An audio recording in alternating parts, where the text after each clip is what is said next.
Welcome to the Slop Farm. Enjoy the video. Start by gathering the person's phone number and confirming the country code. Save the number with the plus sign and digits like +1 or +44.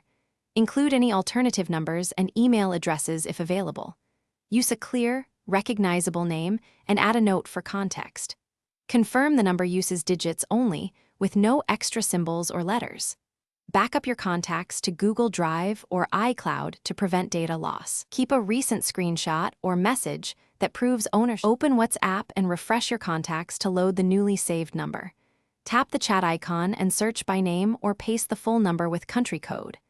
If the contact appears, check their profile picture, last seen, and about details.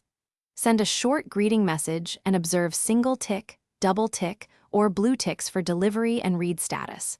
Use WhatsApp web or a second device to verify message behavior. Respect privacy settings if the profile or last seen are hidden. If direct search fails, use mutual WhatsApp groups or ask a shared contact for help. Check the person's social media or business listings for a linked phone number. Consider exchanging a verification code or sending a voice message for identity confirmation. Use location sharing only with explicit consent and for limited time intervals. Avoid third-party scraping tools and unauthorized contact methods that violate privacy rules. Always respect local laws and WhatsApp terms when searching for or contacting someone. Thanks for watching. Consider subscribing if we helped you today.